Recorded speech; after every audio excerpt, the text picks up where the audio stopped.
കർത്താവായ യേശുവിന്റെ അതിപരിശുദ്ധ നാമം മഹത്വപ്പെടുമാറാകട്ടെ.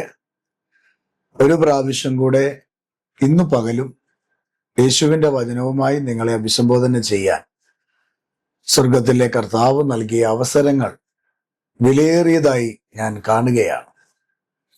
ഓരോ ദിവസവും യേശുവിന്റെ ആത്മാവിനാൽ, യേശുവിന്റെ വാക്കുകളാൽ നമ്മെ നയിക്കുകയും സഹായിക്കുകയും ശക്തീകരിക്കുകയും ചെയ്യുന്ന ദൈവിക ബലത്തിനും കൃപയ്ക്കും ഞാൻ 1000 നന്ദി അർപ്പിക്കുന്നു. ജീവിതയാത്രയിൽ മുള്ളുകളും കുഴികളും നിറഞ്ഞതാണ്. എന്നാൽ അവയിലൊന്നും കുരുക്കപ്പെടാതെ വീണുപോകാതെ ഓരോ ദിവസവും കണ്ണിന്റെ കൃഷ്ണമണി പോലെ നമ്മളെ പരിപാലിച്ച് നടത്തുന്ന കർത്താവിന്റെ വിശ്വസ്തത എത്ര വലുതാണ്. ഓർക്കുമ്പോൾ ഒരത്ഭുതമാണ്. ആരാധിക്കാൻ നമുക്ക് കാരണമുണ്ട്, കൈകൊട്ടി പാടാൻ നമുക്ക് കാരണമുണ്ട് എന്ന് പാട്ടുകാരൻ പാടിയതുപോലെ ജീവിതത്തിന്റെ മേടുകളിൽ കഴിഞ്ഞ നാളുകളിൽ ഓർക്കുമ്പോൾ, കഴിഞ്ഞുപോയ ദിവസങ്ങളും വർഷങ്ങളും ഓർക്കുമ്പോൾ കർത്താവിന്റെ കൃപയും ബലവും ശക്തിയും തിരിച്ചറിഞ്ഞ് ആത്മാവിൽ പോരാടാനും സന്തോഷത്തോടെ ദൈവം തന്ന കുടുംബജീവിതത്തിൽ ആയിരിക്കാനും ദൈവം അവസരങ്ങൾ തന്നതിനെ ഓർത്ത് ഞാൻ ദൈവത്തിന് സ്തോത്രം ചെയ്യുകയാണ്. എൻ്റെ പ്രിയപ്പെട്ടവരെ, കർത്താവ് നിങ്ങളെ അനുഗ്രഹിക്കും. നിങ്ങളുടെ കുടുംബത്തെ ദൈവം അനുഗ്രഹിക്കും. നിങ്ങൾ ഈ ദിവസങ്ങളിൽ ഭാരപ്പെടുന്ന ആ വിഷയമുണ്ടല്ലോ, അതിന് ഒരു മറുപടി കർത്താവ് തരും. നിങ്ങൾ ഒന്നും കൊണ്ടും നിരാശപ്പെടേണ്ട, ഭാരപ്പെടേണ്ട. യേശു ഒരു വാക്ക് കൽപ്പിച്ചാൽ മതി. അഴുകി നാറ്റം വെച്ച ലാസറിന്റെ കല്ലറയുടെ മുമ്പിൽ ചെന്ന് ലാസറേ എന്ന് വിളിച്ചപ്പോൾ അഴുകിപ്പോയ ശരീരം ജീവനുള്ള ശരീരമായി, പുനരുത്ഥാനത്തിന്റെ ശക്തി കൊണ്ട് രൂപാന്തരമുള്ള ശരീരമായി കല്ലറയെ പൊട്ടിച്ച് പുറത്തു വന്ന യേശുവിന്റെ വാക്കിന്റെ ശക്തി എത്ര വലുതാണ്. അങ്ങനാണെങ്കിൽ നമ്മളെ നോക്കി, നമ്മുടെ കുഞ്ഞുങ്ങളെ നോക്കി, നമ്മുടെ കുടുംബത്തെ നോക്കി യേശു ഒരു വാക്ക് കൽപ്പിച്ചാൽ മതി, അത്ഭുതങ്ങൾ നടക്കും. അതിനെന്ത് ചെയ്യണം? യേശുവിൽ വിശ്വസിക്കണം. യേശുവിൽ അമിതമായി വിശ്വസിക്കണം, അമിതമായി പ്രാർത്ഥിക്കണം, യേശുവിന്റെ മുഖത്തേക്ക് നോക്കണം. വചനം പറയുന്നു, അവങ്കിലേക്ക് നോക്കിയവർ, യേശുവിലേക്ക് നോക്കിയവർ പ്രകാശിതരായി, അവരുടെ മുഖം ലജ്ജിച്ച് പോയതുമില്ല എന്നാണ് വായിക്കുന്നത്. അങ്ങനെയെങ്കിൽ വിശ്വാസം വർദ്ധിപ്പിക്കുക. കാണാതെ വിശ്വസിക്കുന്നവർ ഭാഗ്യവാന്മാരെന്ന. അപ്പൊ വിശ്വാസത്തിൽ നിലനിൽക്കുക. യേശുവിലുള്ള വിശ്വാസത്തിൽ ഉറപ്പും ധൈര്യവും പ്രാപിക്കുക. യേശുവിന്റെ ആത്മാവിനാൽ ശക്തി പ്രാപിക്കുക. നിങ്ങളുടെ ജീവിതം, നിങ്ങളുടെ കുടുംബം, നിങ്ങളുടെ തലമുറ അനുഗ്രഹിക്കപ്പെടുന്ന വലിയ മാറ്റങ്ങൾ കാണാൻ നമുക്ക് കഴിയും. ഇന്നത്തെ ചിന്തയ്ക്ക് വേണ്ടി പരിശുദ്ധ ആത്മാവ് എൻ്റെ പക്കൽ നൽകപ്പെട്ടിരിക്കുന്ന വാക്യം യോഹന്നാന്റെ സുവിശേഷം 20-ാം അധ്യായം 29-ാമത്തെ വാക്യമാണ്. വാക്യം ഞാൻ വായിച്ചു കേൾപ്പിക്കാം. യേശു അവനോട്, നീ എന്നെ കണ്ടതുകൊണ്ട് വിശ്വസിച്ചു, കാണാതെ വിശ്വസിച്ചവർ ഭാഗ്യവന്മാർ എന്ന് പറഞ്ഞു. ഈ വാക്യത്തിന്റെ സാരാംശം, ഇതിന്റെ കണ്ടന്റ് നമുക്കെല്ലാവർക്കും അറിയാം.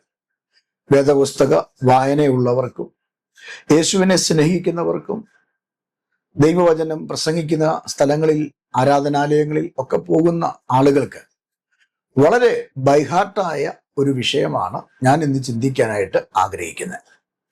ഒരുപക്ഷെ ഞാൻ പറയുന്ന ആശയങ്ങളെക്കാൾ കൂടുതൽ കുറച്ചുകൂടെ നല്ല ആശയങ്ങൾ പറയാൻ നിങ്ങൾക്ക് അറിയുമായിരിക്കാം. അല്ലെങ്കിൽ കർത്താവ് എന്നോട് സംസാരിക്കുന്ന ദൈവിക അരുളപ്പാടിനേക്കാൾ കൂടുതൽ നിങ്ങൾ ഈ വേദപുസ്തക ഈ ഭാഗം വായിക്കുമ്പോൾ നിങ്ങളോട് നേരിട്ട് ദൈവം സംസാരിച്ചു എന്ന് വന്നേക്കാം.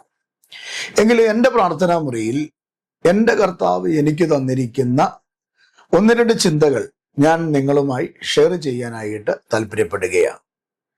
യേശു കർത്താവ് ഉയർത്തെഴുന്നേറ്റതിന് ശേഷം കല്ലറയെ പൊട്ടിച്ച്, മരണത്തെ ജയിച്ച്, പാതാളത്തെ ജയിച്ച്, ശാപത്തെയും രോഗത്തെയും ഒക്കെ ജയിച്ച്, ഹേ മരണമേ നിന്റെ ജയം എവിടെ, ഹേ മരണമേ നിന്റെ വിഷമുള്ളെവിടെ എന്ന് ചോദിച്ചുകൊണ്ട് പാതാളത്തിൻ്റെയും സ്വർഗത്തിൻ്റെയും നാഥനായി അധികാരം പ്രാപിച്ചവനായി, താക്കോൽ കയ്യിലുള്ളവനായി യേശു കർത്താവ് രംഗപ്രവേശനം ചെയ്തിട്ട് ഏതാണ്ട് 8 ദിവസം കഴിഞ്ഞ് യേശുവിൻ്റെ ശിഷ്യന്മാരെ കാണുന്ന ഒരു ഭാഗമാണ് നമുക്കിവിടെ കാണാനായിട്ട് കഴിയുന്നത്.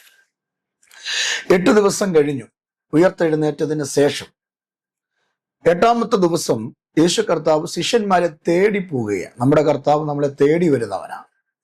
നമ്മൾ തേടി പോയില്ലെങ്കിലും നമ്മളെ തേടി വരും.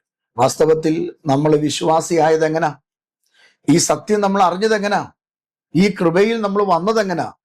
നമ്മൾ ദൈവത്തെ തേടി പോയതല്ലല്ലോ, പകരം ദൈവം നമ്മെ തേടി വന്നതല്ലേ. ദൈവം നമ്മെ തേടിയത് കൊണ്ടല്ലേ, ദൈവം നമ്മുടെ അടുക്കൽ വന്നതുകൊണ്ടല്ലേ നമുക്ക് ദൈവത്തെ രുചിക്കാൻ, കർത്താവിനെ അറിയാൻ ഇടയായത്. നമ്മൾ പാപം തേടിപ്പോയവരല്ലേ, പാപത്തിന്റെ ശമ്പളമായ മരണത്തിന് അധീനമായി തീർന്നവരല്ലേ നമ്മൾ. പക്ഷേ ആ ശാപത്തിൽ കിടക്കുമ്പോൾ ശാപമില്ലാത്തവൻ ക്രൂശിലേക്ക് കയറാനായി, നമ്മെ വീണ്ടെടുക്കാനായി ഈ ഭൂമിയിലേക്ക് നമ്മെ തേടി വന്നതാ യേശുവിൻ്റെ സ്നേഹം. അതാണ് ഈ ലോകത്തിലെ ഏറ്റവും വലിയ സ്നേഹം. ഭാര്യയും ഭർത്താവും തമ്മിലുള്ള സ്നേഹത്തെക്കാൾ, ഒരു കാമുകനും കാമുകിയും തമ്മിലുള്ള സ്നേഹത്തെക്കാൾ, ഒരു കൂട്ടുകാരനും തമ്മിലുള്ള സ്നേഹത്തെക്കാൾ, ഒരു വിശ്വാസിയും ദൈവദാസനും തമ്മിലുള്ള സ്നേഹത്തെക്കാൾ ഈ ലോകത്തിലെ ഏറ്റവും വലിയ സ്നേഹം യേശു സ്വന്തം ശരീരം നമുക്ക് തന്ന് നമ്മെ വീണ്ടെടുത്തതാണ്, നമ്മെ തേടി വന്നതാണ്. സ്വർഗ ഉന്നതികളെ വെടിഞ്ഞ് താണഭൂമിയിൽ വന്ന് മനുഷ്യവേഷം എടുത്ത് കന്യകയിൽ ജനനമായി യേശു കർത്താവ് മാതാപിതാക്കൾക്ക് കീഴ്പ്പെട്ടിരുന്ന് 30-ാം വർഷം ഉപവസിച്ച് പ്രാർത്ഥിച്ച് കർത്താവിൻ്റെ ആ സാന്നിധ്യം ഈ ഭൂമിയിൽ തെളിയിച്ച് യോഹന്നാന്റെ കൈക്കീഴിൽ സ്നാനം സ്വീകരിച്ച് ശുശ്രൂഷ ആരംഭിച്ച് 33.5 വയസ്സിൽ ഈ ലോകത്തിൽ സ്വന്തം തോളോട് തോള് ചായച്ച് പ്രാണനെ വിട്ട് കല്ലറയ്ക്കകത്ത് ഒതുങ്ങി 3-ാം ദിവസം പിതാവ് അവനെ മരിച്ചവരുടെ ഇടയിൽ നിന്ന് ഉയർത്തെഴുന്നേൽപ്പിച്ചപ്പോൾ സ്വർഗത്തിൽ നിന്ന് ദൂതൻ ഇറങ്ങി വന്ന് കല്ലുരുട്ടി നീക്കുകയും യേശു പുറത്തു വരികയും ചെയ്തു. അത് നമ്മോടുള്ള സ്നേഹമാണ്, നമ്മളെ തേടി വന്നതിൻ്റെ വലിയ ഭാഗമാണ്. അങ്ങനെയെങ്കിൽ ഇവിടെ 8-ാം ദിവസം യേശു കർത്താവ് ശിഷ്യന്മാരെ തേടി എത്തുകയാണ്. അവരെവിടെയാണ് ശിഷ്യന്മാർ? യഹൂദന്മാരെ പേടിച്ച് ഒരു മുറിക്കകത്ത് കതകടച്ച് ഇരിക്കുകയാണ്. സൗണ്ട് ഒന്നും പുറത്തു പോകാതെ, ആരുടെയും കണ്ണിൽപ്പെടാതെ യഹൂദന്മാരെ പേടിച്ചിരിക്കുക. കാരണം ശിഷ്യന്മാര് പറയുന്നു, യേശുവിന് വന്നത് ഞങ്ങൾക്കും വരാം, യേശുവിനെ ക്രൂശിച്ചതുപോലെ ഞങ്ങളെയും ക്രൂശിക്കുക, യേശുവിനെ ചമ്മട്ടി അടിച്ചതുപോലെ ഞങ്ങളെയും ചമ്മട്ടി കൊണ്ടടിക്കുക, യേശുവിന്റെ തലയിൽ കിരീടം വെച്ചതുപോലെ ഞങ്ങളുടെ തലയിലും കിരീടം വെക്കാം, യേശുവിന്റെ മുഖത്ത് രോമം പിച്ചിപ്പറിച്ചതുപോലെ ഞങ്ങളുടെ മുഖത്തും രോമം പിച്ചിപ്പറിക്കാം, യേശുവിന്റെ മുഖത്ത് കാർക്കിച്ച് തുപ്പിയതുപോലെ ഞങ്ങളുടെ മുഖത്തും തുപ്പാം, യേശുവിന്റെ കണ്ണ് കെട്ടി കോലുകൊണ്ട് തലയ്ക്കടിച്ചതുപോലെ ഞങ്ങളെയും ഈ യഹൂദന്മാര് അടിക്കാം, യേശുവിനെ ക്രൂശടിപ്പിക്കാൻ വേണ്ടി എടുപ്പിച്ചതുപോലെ ഞങ്ങളെയും പച്ചമര കുരിശടിപ്പിക്കാം, യേശുവിനെ അപമാനിച്ചതുപോലെ ഞങ്ങളെ അപമാനിക്കാം, യേശുവിനെ നിന്ദിച്ചതുപോലെ ഞങ്ങളെ നിന്ദിക്കാം, യേശുവിന്റെ വിലാപ്പുറത്ത് കുന്തം കൊണ്ട് കുത്തിയതുപോലെ ഞങ്ങളെയും എന്ത് ചെയ്യാം, കുന്തം കൊണ്ട് കുത്താം. അപ്പൊ നാളെ എന്ത് സംഭവിക്കും എന്നറിയാതെ ഭാരപ്പെട്ടിരിക്കുമ്പോൾ, നിരാശപ്പെട്ടിരിക്കുമ്പോൾ, ആ മുറിക്കകത്ത് ആരും അറിയാതെ ഈ ശിഷ്യന്മാരെല്ലാവരും കൂടെ കൂടിയിരിക്കുമ്പോൾ യേശുവിൻ്റെ ഒരു ശിഷ്യനായ തോമസ് അപ്പോസ്തോലൻ ആ കൂട്ടത്തിൽ ഇല്ലായിരുന്നു എന്നുള്ളതാണ് വാസ്തവമായ കാര്യം. എന്നാൽ തോമസ് വന്നപ്പോൾ ഈ ബാക്കിയുള്ള ശിഷ്യന്മാരോട് പറഞ്ഞു, തോമസേ, നമ്മുടെ കർത്താവ് ഉയർത്തെഴുന്നേറ്റു, ഞങ്ങൾക്ക് പ്രത്യക്ഷപ്പെട്ടു, ഈ മുറിക്കകത്ത് കയറി വന്നു, കഥ കടച്ചിരിക്കുകയായിരുന്നു, പക്ഷെ കഥ തുറക്കാതെ അകത്ത് വന്നിട്ട് ഞങ്ങളോട് പറഞ്ഞടാ, നിങ്ങൾക്ക് സമാധാനം എന്ന് പറഞ്ഞു, ഞങ്ങൾ കേട്ടു, ഞങ്ങൾ കണ്ടു, ഞങ്ങൾ അവനെ രുചിച്ചറിഞ്ഞു എന്ന് പറഞ്ഞ് ശിഷ്യന്മാരെല്ലാം കൂടെ പത്രോസ് ഉൾപ്പെടെ ഈ തോമസിനെ പറഞ്ഞ് വിശ്വസിപ്പിക്കാൻ നോക്കുമ്പോൾ തോമസ് പറഞ്ഞ ഒരു കാര്യമുണ്ട്. 25-ാമത്തെ വാക്യം, മറ്റ് ശിഷ്യന്മാർ അവനോട് ഞങ്ങൾ കർത്താവിനെ കണ്ടു എന്ന് പറഞ്ഞാറേ. തോമസ്, ഞാൻ അവന്റെ കൈകളിൽ ആണിപ്പഴുത് കാണുകയും ആണിപ്പഴുതുകളിൽ വിരൽ ഇടുകയും അവന്റെ വിലാപ്പുറത്ത് കൈയിടുകയും ചെയ്തിട്ടല്ലാതെ വിശ്വസിക്കുകയില്ല എന്ന് അവൻ അവരോട് പറഞ്ഞു. അപ്പൊ തോമസ് എന്താ പറഞ്ഞേ? ഞാൻ യേശുവിനെ കാണാതെ, യേശുവിൻ്റെ വിലാപ്പുറത്ത് കൈയിടാതെ, യേശുവിൻ്റെ ആണിപ്പഴുതിൽ ഞാൻ വിരലിടാതെ, യേശുവിനെ ഞാൻ തൊടാതെ ഞാൻ ഒരിക്കലും എന്ത് ചെയ്യത്തില്ല, വിശ്വസിക്കുകയില്ല. ഇങ്ങനെ പറഞ്ഞിരിക്കുന്ന മാത്രയിൽ യേശു അടുത്ത ദിവസം വീണ്ടും ഇതേ മാളിക മുറിയിൽ ഇതേ ശിഷ്യന്മാരുടെ അടുക്കൽ പ്രത്യക്ഷപ്പെട്ടു. എന്നാൽ ആ സമയത്ത് ആരുണ്ടായിരുന്നു? തോമസ് ഉണ്ടായിരുന്നു. എന്നാൽ യേശു ഇവിടെ വന്നെന്നും ശിഷ്യന്മാര് ഈ തോമസിനോട് പറഞ്ഞ കാര്യങ്ങളും, തോമസ് യേശുവിനെ പറ്റി വിശ്വസിക്കണമെങ്കിൽ ഇങ്ങനെയൊക്കെ ആകണമെന്നും പറഞ്ഞത് യേശു ആ റൂമിൽ നിന്ന് കേട്ടില്ല. പക്ഷെ യേശു മറ്റൊരു സ്ഥലത്ത് എവിടെയോ ആയിരിക്കുകയായിരുന്നു. പക്ഷെ യേശു അവിടെ നിന്ന് മനസ്സിലായി, തോമസ് എന്നെ പറ്റി അങ്ങനെ പറഞ്ഞു എന്ന്. ഇന്ന് രാവിലെ ആത്മാവിൽ ഞാൻ പറയാം, നമ്മുടെ വിചാരങ്ങളും നിരൂപണങ്ങളും അറിയുന്ന ഒരു ദൈവമുണ്ട്. നമ്മൾ ആകാശത്തിന്റെ ഇടയിൽ പോയി കൂടുവച്ചാൽ അവിടെ നമ്മുടെ കർത്താവുണ്ട്. സമുദ്രങ്ങളുടെ അടിയിൽ പോയി രാപാർത്താൽ അവിടെയും നമ്മുടെ കർത്താവുണ്ട്. ഈ ഭൂമിയിൽ എവിടെ ഒളിച്ചാലും യേശു നമ്മുടെ കൂടെ ഉണ്ട്. അതുകൊണ്ട് യേശുവിനെ മറയ്ക്കാൻ പറ്റില്ല, യേശുവിനെ പാത്തുവെക്കാൻ പറ്റത്തില്ല. കാരണം യേശു നമ്മുടെ ഹൃദയങ്ങളെ, നിരൂപണങ്ങളെ അറിയുന്നവൻ, ആരായുന്നവനാണ്. യേശു എത്ര ദൂരെയാണെങ്കിലും തൻ്റെ മക്കളുടെ ഓരോ ഹൃദയ സ്പന്ദനങ്ങളും നന്നായിട്ട് അറിയുന്ന ഒരാളാണ് യേശു. അതുകൊണ്ട് തോമസിന്റെ വാക്കുകൾ യേശു മുൻകൂട്ടി അറിഞ്ഞിട്ട് 27-ാമത്തെ വാക്യത്തിൽ പിന്നെ തോമസിനോട് യേശു രണ്ടാമതും വന്ന് പറയുകയാ, നിന്റെ വിരൽ ഇങ്ങോട്ട് നീട്ടി എൻ്റെ കൈകളെ കാണുക. അടുത്തത്, നിന്റെ കൈ നീട്ടി എൻ്റെ വിലാപ്പുറത്ത് ഇടുക. അടുത്തത്, അവിശ്വാസി ആകാതെ വിശ്വാസി ആയിരിക്കുക എന്ന് യേശു പറഞ്ഞു. നോക്കിക്കേ, യേശു ഇല്ലാതിരിക്കുന്ന ഒരു സമയത്ത് തോമസ് ശിഷ്യന്മാരോട് പറഞ്ഞ വാക്ക് യേശു അത് ആത്മാവിൽ അറിഞ്ഞിട്ട്, യേശുവിനോട് ആരും പറഞ്ഞതൊന്നുമല്ല, ആത്മാവിൽ അറിഞ്ഞിട്ട് രണ്ടാം തവണ ഈ യേശു ശിഷ്യന്മാരുടെ ഒക്കെ ചെന്ന് ഈ തോമസിനെ വ്യക്തിപരമായി വിളിച്ചിട്ട് പറയുകയാ, ദേ ഇങ്ങോട്ട് നോക്ക്, എൻ്റെ വിലാപ്പുറത്ത് കൈയിടുക, എൻ്റെ ആണിപ്പഴുതിൽ സ്പർശിക്കുക. എന്നിട്ട് ഒരു കാര്യം പറഞ്ഞു, കർത്താവ് പറഞ്ഞു, വിശ്വസിക്കുക, അവൻ അവിശ്വാസി ആകരുത്. അവിശ്വാസി ആകരുത്, വിശ്വസിക്കണം. എപ്പോഴാണ് നമ്മൾ അവിശ്വാസം കൊണ്ടുവരുന്നത്? യേശു നമ്മുടെ കൂടെ ഇല്ലാതെ ഇരിക്കുമ്പോൾ. ഇവിടെ നോക്കൂ, തോമസ്, യേശു കൂടെ ഇല്ല, യേശു ഇല്ലാതിരിക്കുമ്പോൾ യേശുവിനെ പോലും തോമസ് അവിശ്വസിച്ചു. അപ്പോൾ യേശു ഇല്ലാതെ വന്നപ്പോൾ, യേശുവിനെ കാണാതെ വന്നപ്പോൾ, യേശുവിൻ്റെ സാന്നിധ്യം അനുഭവിക്കാൻ കഴിയാതെ തോമസ് വന്നപ്പോൾ, മറ്റുള്ളവർ യേശുവിൻ്റെ സാന്നിധ്യം രുചിച്ചറിഞ്ഞപ്പോൾ, ഞങ്ങൾ അവനെ കണ്ടു, തൊട്ടു, രുചിച്ചു എന്ന് പറഞ്ഞപ്പോൾ തോമസ് വിശ്വസിച്ചില്ല. കാരണം യേശുവിൻ്റെ പ്രസൻസ് അവിടെ കണ്ടില്ല എന്നുള്ളതാണ്. എന്നാൽ യേശു ഇല്ലെങ്കിൽ നമ്മുടെ ജീവിതം പരാജയമാണ്. യേശു ഇല്ലെങ്കിൽ അവിശ്വാസം നമ്മുടെ ജീവിതത്തിൽ കയറി വരും. യേശു ഇല്ലെങ്കിൽ നമ്മുടെ ജീവിതത്തിൽ എപ്പോഴും ശൂന്യതകളായിരിക്കും.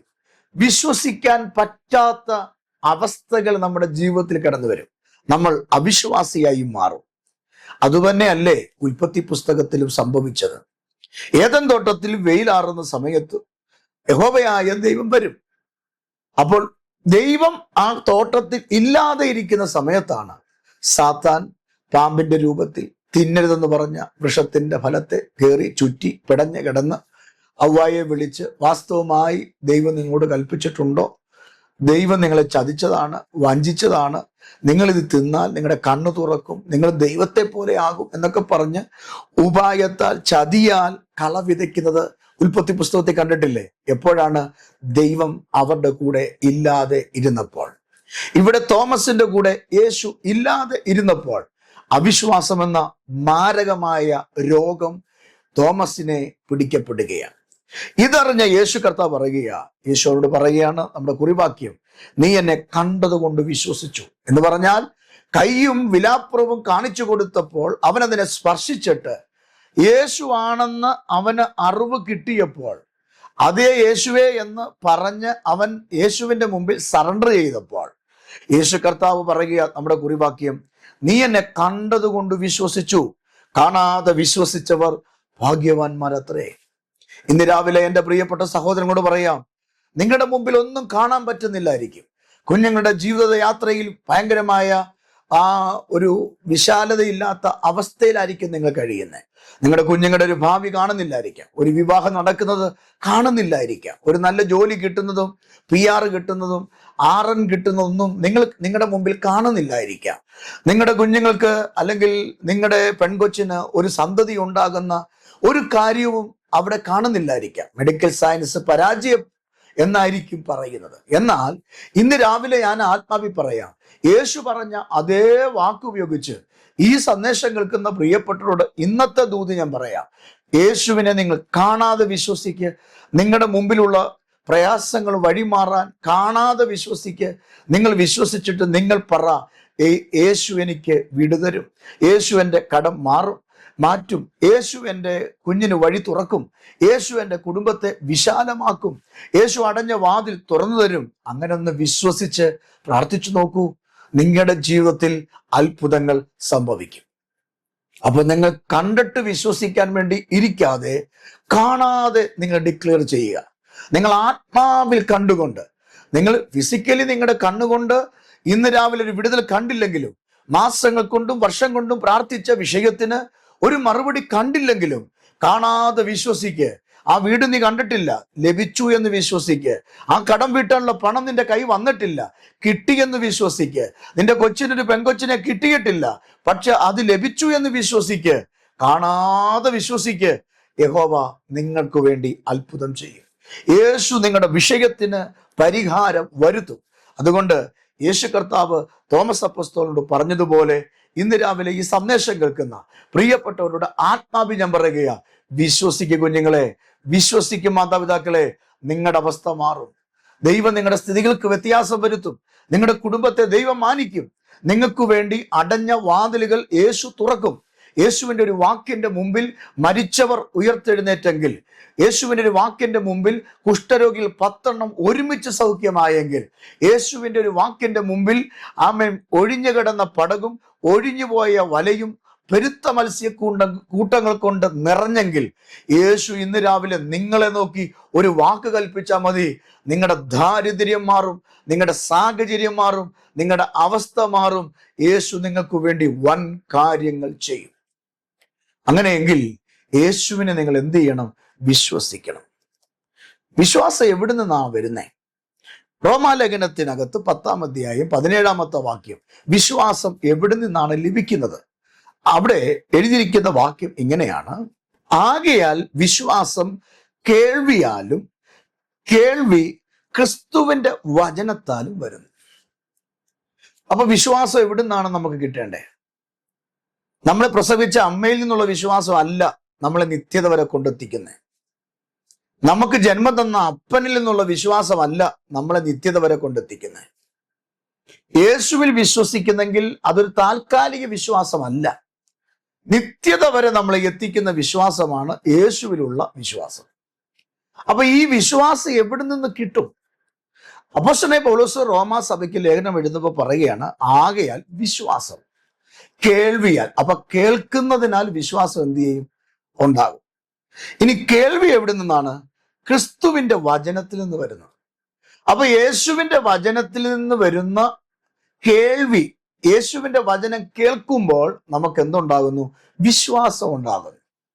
അപ്പൊ നമ്മുടെ ജീവിതത്തിൽ അവിശ്വാസം മാറണമെങ്കിൽ, വിശ്വാസം വേണമെങ്കിൽ ഏതെങ്കിലും പ്രാർത്ഥനാ ഗ്രൂപ്പിൽ പോയാൽ പറ്റത്തില്ല.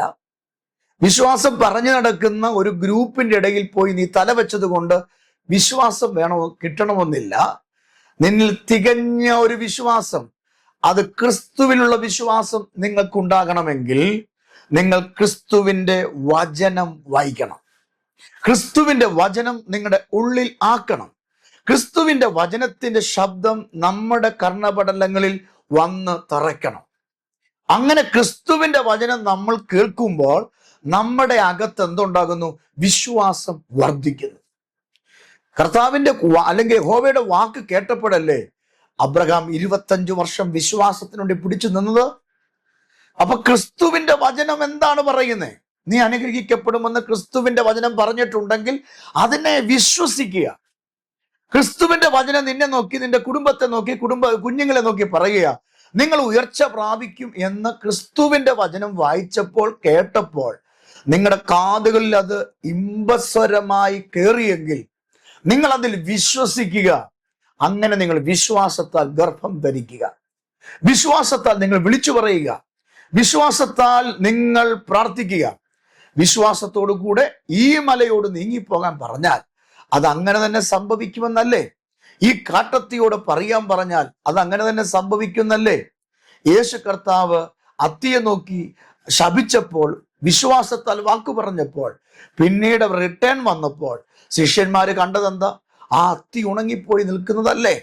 അങ്ങനെയെങ്കിൽ വിശ്വാസത്താൽ നിങ്ങൾ ചിലതിനെ പിടിച്ചടക്കുക, വിശ്വാസത്താൽ ചിലതിനെ നിങ്ങൾ നേടിയെടുക്കുക. നിങ്ങൾ വിശ്വാസം പറയുക. നിങ്ങളുടെ മുമ്പിൽ ഒരുപക്ഷെ പരാജയമായിരിക്കും, തോൽവിയായിരിക്കും നിങ്ങളുടെ മുമ്പിൽ. മെഡിക്കൽ സയൻസ് നിങ്ങളെ നോക്കി നല്ലത് പറഞ്ഞു കാണത്തില്ല. ഡോക്ടർമാർ നിങ്ങളെ നോക്കി, നിങ്ങളുടെ മക്കളെ നോക്കി നല്ലത് പറഞ്ഞു കാണത്തില്ല. ഒരുപക്ഷെ നിന്റെ കുഞ്ഞുങ്ങളെ പഠിപ്പിക്കുന്ന അധ്യാപകർ നിങ്ങളെ നോക്കി നിങ്ങളുടെ കുഞ്ഞുങ്ങളെ പറ്റി നല്ലത് പറഞ്ഞു കാണത്തില്ല. ഒരുപക്ഷെ നിങ്ങളുടെ സഭയുടെ നാഥന് അല്ലെങ്കിൽ ആ സഭയെ നയിക്കുന്ന ആളുകൾ നിങ്ങളെ നോക്കി നല്ല വാക്ക് പറഞ്ഞു കാണത്തില്ല. പക്ഷെ നിങ്ങൾ വിശ്വാസത്താൽ ഡിക്ലെയർ ചെയ്യുക, എന്ത്? ഞാൻ അനുഗ്രഹിക്കപ്പെടും, എൻ്റെ കുടുംബം അനുഗ്രഹിക്കപ്പെടും, എൻ്റെ തലമുറ അനുഗ്രഹിക്കപ്പെടും. നിന്ദിച്ചവരുടെ മുമ്പിൽ, തകർച്ച കാണാൻ നോക്കി നിൽക്കുന്നവരുടെ മുമ്പിൽ ഞാൻ മാനിക്കപ്പെടുമെന്ന് നിങ്ങൾ വിശ്വാസത്താൽ ക്രിസ്തുവിന്റെ വചനത്തിൽ നിന്നും ഏറ്റെടുത്ത് നിങ്ങൾ അതിനെ കേൾക്കുക. അവിടെ വിശ്വാസം ഉണ്ടാകും. എന്താണ് വിശ്വാസം? എന്താണ് വിശ്വസിക്കേണ്ടത്? അപ്പൊ ക്രിസ്തുവിന്റെ വചനത്തിൽ നിന്നാണ് വിശ്വാസം വരുന്നത് എന്ന് ഞാൻ പറഞ്ഞു. എന്താണ് അപ്പൊ വിശ്വസിക്കേണ്ടത്? അവിടെ നമുക്ക് കാണാൻ കഴിയുന്നത് ഈ 1 യോഹന്നാന്റെ ലേഖനം 5-ാം അധ്യായം 4-5 വാക്യങ്ങൾ എടുത്തത് വായിക്കണേ. ആ ഭാഗം എനിക്ക് വായിച്ച് മുമ്പോട്ട് പോകുമ്പോൾ സമയം ഒത്തിരി പോകുന്നത് കൊണ്ട് നിങ്ങൾ ബൈബിൾ തുറന്ന് വായിക്കണം കേട്ടോ. കാരണം പ്രഭാത സന്ദേശത്തിന് ഒത്തിരി സമയമാണ് പോകുന്നുണ്ട്. പക്ഷെ നമ്മൾ വാക്യം എല്ലാം കൂടെ വായിക്കാൻ പോയാൽ കുറേ സമയം കൂടെ പോകും. അതുകൊണ്ട് ദൈവമക്കള് ബൈബിൾ എടുത്തു വെച്ച് വേണം എല്ലാ ദിവസവും രാവിലെ ഈ സന്ദേശം കേൾക്കാനായിട്ട്. അപ്പൊ ഇവിടെ നിങ്ങൾ നോക്കുക, നിങ്ങളുടെ ബൈബിളിനകത്ത് 1 യോഹന്നാന്റെ ലേഖനം 5-ാം അധ്യായം 4 മുതൽ 5 വരെയുള്ള വാക്യങ്ങൾ അവിടെ എഴുതിയിരിക്കുന്ന എന്താണ് വിശ്വാസം, എന്തിനാണ് വിശ്വസിക്കേണ്ടത്? അവിടെ കാണുക, ലോകത്തെ ജയിക്കാൻ നമുക്ക് വിശ്വാസം വേണം. ഈ ലോകത്തെ എന്ത് ചെയ്യണം? ജയിക്കണം. ഈ ലോകത്തെ ജയിക്കണമെങ്കിൽ നമുക്ക് വിശ്വാസം വേണം. വിശ്വാസം കൂടാതെ ദൈവത്തെ പ്രസാദിപ്പിക്കാൻ കഴിയില്ല. വിശുദ്ധി കൂടാതെ ദൈവത്തെ പ്രസാദിപ്പിക്കാൻ കഴിയില്ല. ഒരു ക്രിസ്തു ഭക്തനാ നീയെങ്കിൽ ദൈവത്തിൽ വിശ്വാസം വേണം. ആ വിശ്വാസം ഉണ്ടെങ്കിൽ മാത്രമേ ലോകത്തെ ജയിക്കാൻ കഴിയൂ. എന്താ വിശ്വസിക്കേണ്ടേ? യേശു ഈ ലോകത്തെ ജയിച്ചിരിക്കുന്നതിനാൽ ഞാനും ഈ ലോകത്തെ ജയിക്കും എന്നൊരു ഉറപ്പ്, ധൈര്യം നമ്മുടെ ഉള്ളിനകത്ത് എന്ത് ചെയ്യണം? വരണം. അങ്ങനെ വരുമ്പോൾ നമുക്ക് ലോകത്തിന്റെ ഇച്ഛകളെ, ലോകത്തിന്റെ പാപങ്ങളെ, ലോകത്തിന്റെ സ്വഭാവങ്ങളെ ജയിക്കാൻ ഈ വചനത്തിലുള്ള വിശ്വാസം നമ്മുടെ ഉള്ളിൽ എന്ത് ചെയ്യണം? ഉരുവാകണം എന്നാണ് ഇവിടെ യോഹന്നാൻ പറയുന്നത്. യോഹന്നാന്റെ സുവിശേഷം 1-ാം അധ്യായം 12-ാമത്തെ വാക്യത്തിൽ വായിക്കുന്നു, ദൈവമക്കൾ ആകാൻ നമ്മൾ യേശുവിനെ എന്ത് ചെയ്യണം? വിശ്വസിക്കണം. അവനെ കൈക്കൊണ്ട് അവന്റെ മക്കളാകുവാൻ നമുക്ക് അധികാരം നൽകിയിരിക്കുന്നു. അപ്പൊ നമ്മൾ യേശുവിനെ വിശ്വസിക്കണം, നമുക്ക് ദൈവമക്കളാകാൻ കഴിയും. അപ്പൊ യേശുവിന്റെ മക്കളാകണമെങ്കിൽ, യേശുവിന്റെ പ്രിയ മക്കളായി നമ്മൾ മാറണമെങ്കിൽ നമ്മൾ യേശുവിനെ എന്ത് ചെയ്യണം? വിശ്വസിക്കണം. യേശുവിന്റെ വാക്കുകളിൽ, യേശുവിന്റെ വചനത്തിൽ നമ്മൾ എന്ത് ചെയ്യണം? വിശ്വസിക്കണം. റോമാലേഖനം 8-ാം അധ്യായം 1-ാമത്തെ വാക്യത്തിൽ വായിക്കുകയാണ്, ശിക്ഷയിൽ നിന്ന് വിടുതൽ ലഭിക്കാൻ വേണ്ടി യേശുവിൽ വിശ്വസിക്കണം. ആ വാക്യം ഇങ്ങനെയാണ്, അതുകൊണ്ട് ക്രിസ്തു യേശുവിൽ ഉള്ളവർക്ക് ഒരു ശിക്ഷാവിധിയും ഇല്ല. നിങ്ങൾ എടുത്തു നോക്കൂ ആ വാക്യം. ക്രിസ്തുയേശുവിലാണ് നിങ്ങൾ ജീവിക്കുന്നെങ്കിൽ നിങ്ങൾക്ക് ഒരു ശിക്ഷാവിധി ഇല്ലെന്ന്. അത് നമ്മൾ എന്ത് ചെയ്യണം? അവിശ്വാസത്തോടെ കാണരുത്, നമ്മൾ വിശ്വസിക്കണം. ഞാൻ ക്രിസ്തുവിലാണ് വസിക്കുന്നത്, ക്രിസ്തു എൻ്റെ ഉള്ളിലും ഞാൻ ക്രിസ്തുവിന്റെ ഉള്ളിലും ഉരുവായതുകൊണ്ട് ഇനി എനിക്ക് ലോകത്തിൽ ഒരു ശിക്ഷയില്ല. എന്നെ ആർക്കും പിടിച്ചു കെട്ടി ശിക്ഷിക്കാൻ പറ്റത്തില്ല. ഒരു കോടതിക്ക് എന്നെ തകർക്കാനും വിധിക്കാനും പറ്റത്തില്ല. കാരണം ഞാൻ എവിടെ ഇരിക്കുന്നത്? ഞാൻ ക്രിസ്തുവിലാണ് ഇരിക്കുന്നത്. ഞാൻ ക്രിസ്തുവിൽ ഇരിക്കുന്നിടത്തോളം കാലം ഈ ലോകത്തിന് എന്നെ തോൽപ്പിക്കാൻ പറ്റത്തില്ല. ഈ ലോകത്തിന്റെ ഇച്ഛകൾക്ക്, പാപങ്ങൾക്ക് എന്നെ കീഴ്പ്പെടുത്താൻ പറ്റത്തില്ല. ഞാൻ ക്രിസ്തുവിൽ ഇരിക്കുന്നു, അതുകൊണ്ട് എനിക്ക് എന്തുണ്ട്? എനിക്ക് ജയമുണ്ട്. അതുകൊണ്ട് ക്രിസ്തു യേശുവിൽ ഉള്ളവർക്ക് ജയമുണ്ടെങ്കിൽ, ക്രിസ്തു ഉള്ളിൽ വസിക്കുമ്പോൾ നമുക്ക് ആ ഉള്ളിൽ വസിക്കുന്ന ക്രിസ്തുവിൽ നമുക്കൊരു വിശ്വാസം ഉണ്ടാകണം. എൻ്റെ യേശു എൻ്റെ കൂടെയുണ്ട്, എൻ്റെ കൈക്ക് പിടിക്കും, എന്നെ സ്നേഹിക്കുന്നു, എന്നെ കരുതുന്നു, എന്നെ താലോലിക്കുന്നു എന്നൊരു വിശ്വാസം ഉണ്ടാകണം. യേശുവിനെ ഭയത്തോടുകൂടെ നമ്മൾ കാണുന്നുണ്ട്, ഭയത്തോടുകൂടെ നമ്മൾ സമീപിക്കണം. പക്ഷേ യേശുവിനെ നമ്മൾ ഒരു കൂട്ടുകാരനെ പോലെ അടുത്ത് ചെല്ലണം. അപ്പൻ്റെ അടുക്കൽ ഓടി ചെല്ലുന്നത് പോലെ യേശുവിൻ്റെ അടുക്കൽ നമ്മൾ ഓടിയെത്തണം. ഒരമ്മയോട് നമ്മുടെ ആവശ്യങ്ങളും വേദനകളും തുറന്നു പറയുന്നത് പോലെ യേശുവിനോട് നമ്മൾ തുറന്നു പറയണം. ഒരു കൂട്ടുകാരനോട് നമ്മുടെ സാഹചര്യങ്ങൾ ക്ലോസ് ഫ്രണ്ട്സിനോട് പറയത്തില്ലേ, അതേപോലെ നമ്മുടെ യേശുവിനോട് നിങ്ങൾ പറയണം. അങ്ങനെ പറഞ്ഞാൽ ക്രിസ്തു യേശുവിലുള്ളവർക്ക് ഒരു ശിക്ഷാവിധി ഇല്ല എന്ന് വിശ്വസിക്കണം. അപ്പം ഞാൻ ഒന്ന് രണ്ട് വിശ്വാസം, എന്താണ് വിശ്വാസം, എന്തിനാണ് വിശ്വസിക്കേണ്ടത്, എവിടുന്നാ വിശ്വാസം വരുന്നത് എന്ന് ഞാൻ നിങ്ങളോട് ഇന്ന് രാവിലെ പറഞ്ഞു. ഈ വചനം നിങ്ങൾ വായിക്കുക, നിങ്ങളുടെ ജീവിതത്തിൽ അത്ഭുതം നടക്കും, നിങ്ങളുടെ ജീവിതം അനുഗ്രഹിക്കപ്പെടും. ഈ രാവിലെ നിങ്ങൾ യേശുവിൽ മാത്രം വിശ്വസിച്ചാൽ, മൺമറഞ്ഞു പോയ വിശുദ്ധന്മാരിലോ അല്ലെങ്കിൽ ജീവിച്ചിരിക്കുന്ന ഭക്തന്മാരിലോ അല്ല നിങ്ങൾ വിശ്വസിക്കേണ്ടത്. യേശുവിൽ നിങ്ങൾ വിശ്വസിച്ചാൽ, യേശുവിന് വേണ്ടി നിങ്ങളുടെ ജീവിതം സമർപ്പിച്ചാൽ, നിങ്ങൾ ക്രിസ്തുവിലായാൽ, ഇൻ ജീസസ് ക്രൈസ്റ്റ്, ക്രിസ്തു യേശു നിങ്ങളുടെ ഉള്ളിൽ വാണാൽ, വസിച്ചാൽ, നിങ്ങളെ ഒരു ശക്തിക്കും കീഴ്പ്പെടുത്താനോ, നിന്റെ നന്മ നഷ്ടപ്പെട്ടു പോകാനോ, ആരോഗ്യം ക്ഷയിപ്പിച്ച് കളയാനോ ഒരു പൈശാചിക മണ്ഡലത്തിനും കഴിയുകയില്ല. കാണാതെ നിങ്ങൾ വിശ്വസിച്ച് നിങ്ങൾ ഡിക്ലെയർ ചെയ്യുക. ഒരു തലമുറ നിങ്ങൾക്കില്ലേ? നിങ്ങൾക്കൊരു പെൺകുഞ്ഞാണോ ആൺകുഞ്ഞാണോ നിങ്ങൾക്ക് ആവശ്യം? ഇന്ന് രാവിലെ നിങ്ങൾ പറ, എനിക്കൊരു പെൺകുഞ്ഞിനെ തന്നതിനായി സ്തോത്രം. അല്ല, എനിക്കൊരു ആൺകുഞ്ഞിനെ തന്നതിനായി സ്തോത്രം. നിങ്ങൾക്കൊരു കയറിക്കിടക്കാൻ വീടില്ലേ? നിങ്ങൾ പറ, 2026 കർത്താവെ ഞങ്ങൾക്കൊരു വീട് തന്നതിനായി സ്തോത്രം. കാണാതെ വിശ്വസിക്കുന്നവർ ഭാഗ്യവാന്മാരെന്നാണ് യേശുപ്പ പറഞ്ഞത്. നിങ്ങൾ ആ ഭാഗ്യാവസ്ഥയിലേക്ക് വരാനാണ് ഈ സന്ദേശം ഒരിക്കൽ കൂടെ പറയുന്നത്. അപ്പൊ നിങ്ങൾ കിട്ടികെട്ട് വിശ്വസിക്കാനിരിക്കാതെ, കിട്ടികെട്ട് ദൈവത്തിന് മഹത്വം കൊടുക്കാൻ ഇടയാകാതെ, കിട്ടുന്നതിന് മുമ്പ് ലഭിച്ചു എന്ന് പറഞ്ഞ് കർത്താവിന് മാനവും മഹത്വം ഒന്ന് കൊടുത്തേ, സ്വർഗം സന്തോഷിക്കും, നിന്റെ പ്രാർത്ഥനയ്ക്ക് മറുപടി കിട്ടും. ഇങ്ങനെയെങ്കിൽ ഞാൻ നിങ്ങൾക്ക് പ്രാർത്ഥിക്കട്ടെ. എൻ്റെ കൂടെ ചേർന്ന് ഇന്ന് രാവിലെ ഈ സന്ദേശം കേട്ട എല്ലാ പ്രിയപ്പെട്ടവരും ഒരു വാക്ക് ചേർന്ന് പ്രാർത്ഥിക്കാം. കർത്താവേ, അങ്ങിൽ വിശ്വസിച്ചാൽ, അങ്ങ് ഞങ്ങളുടെ ഉള്ളിൽ വന്നാൽ, അങ്ങിൽ ഞങ്ങൾ ആശ്രയിച്ചാൽ, അങ്ങയുടെ ഉള്ളിൽ ഞങ്ങൾ ആയാൽ, ക്രിസ്തുവേ, അവിടുത്തെ സ്നേഹത്താൽ, അവിടുത്തെ വിശ്വാസത്താൽ ഞങ്ങളെ ധൈര്യപ്പെടുത്തുകയും വിടുവിക്കുകയും ചെയ്യുമെന്ന്, ഞങ്ങളുടെ അവസ്ഥകൾക്ക് മാറ്റം വരുത്തുമെന്ന് ഞങ്ങളോട് പറഞ്ഞ വാക്കിന്റെ മുമ്പിൽ ഇന്ന് ഞങ്ങൾ പ്രാർത്ഥിക്കുന്നു. പത്രോസ് അങ്ങയുടെ വാക്കിന്റെ മുമ്പിൽ വലയിറക്കിയതുപോലെ ഞങ്ങളുടെ പരാജയത്തിനകത്തു നിന്നുകൊണ്ട്, ഞങ്ങളുടെ തകർച്ചയ്ക്കകത്ത്, വേദനയ്ക്കകത്ത് നിന്നുകൊണ്ട് യേശുവിൻ്റെ വാക്കിൽ ഞങ്ങൾ വലയിറക്കുന്നു. പെരുത്ത മത്സ്യക്കൂട്ടത്തെ അവന്റെ വലയിൽ കൊടുത്തതുപോലെ പെരുത്ത ചില നന്മകളും അനുഗ്രഹങ്ങളും ഞങ്ങൾക്ക്, ഞങ്ങളുടെ കുഞ്ഞുങ്ങൾക്ക് ദൈവം തരണം. ഈ വർഷം ഞങ്ങൾ വിശ്വസിക്കുന്നു, ഞങ്ങളുടെ കുടുംബം അനുഗ്രഹിക്കപ്പെടും, ഞങ്ങളുടെ മക്കളുടെ വിവാഹം നടക്കും, ഞങ്ങൾക്ക് ഒരു കുഞ്ഞ് ജനിക്കും. ഞങ്ങൾ വിശ്വസിക്കുന്നു, ഞങ്ങൾക്ക് തല ചായ്ച്ച് സ്വസ്ഥമായി കിടക്കാൻ ഈ വർഷം ദൈവം ഞങ്ങൾക്കൊരു വീട് തരും. ദൈവമേ, ഈ വർഷം ഞങ്ങളുടെ ചർച്ചുകളെ ദൈവം അനുഗ്രഹിക്കും, ഞങ്ങളുടെ ദൈവദാസന്മാരെ ദൈവം മാനിക്കും.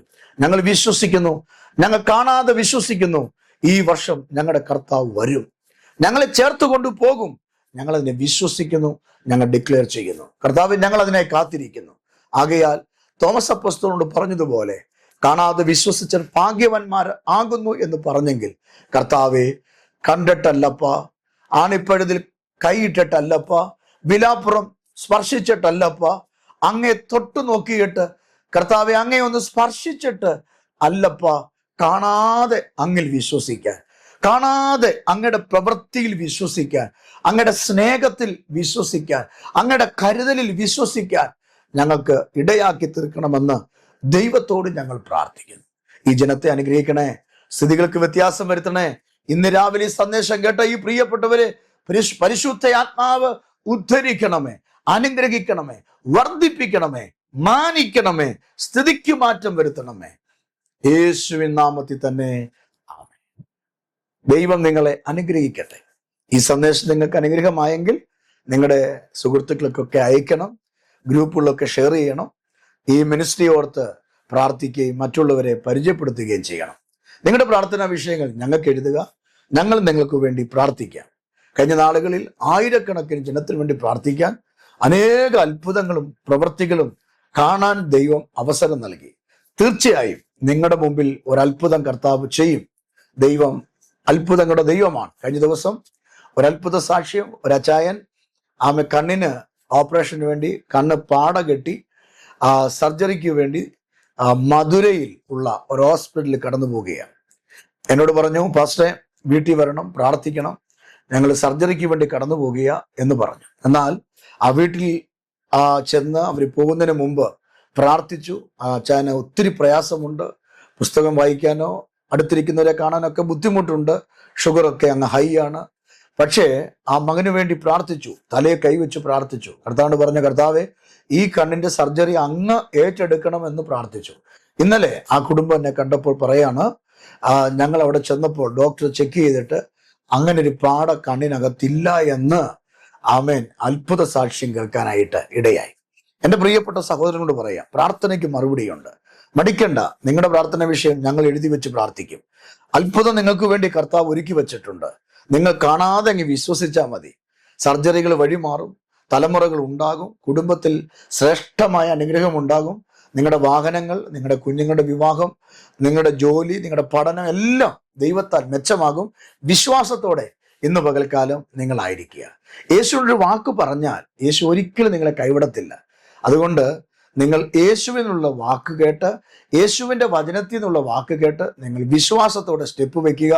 ഈ വർഷം 2026 ഈ വർഷം നിങ്ങളുടെ ജീവിതത്തിൽ നിങ്ങൾ ഇന്ന് വരെ കാണാത്ത വലിയ അനുഗ്രഹങ്ങളും ഉറവകളും ദൈവം തുറക്കും. ഞാൻ നിങ്ങൾക്ക് വേണ്ടി പ്രാർത്ഥിക്കാം. ഞങ്ങളെ ഓർത്ത് പ്രാർത്ഥിക്കൂ. ദൈവം നിങ്ങളെ അനുഗ്രഹിക്കുമാറാകട്ടെ. ആമേൻ.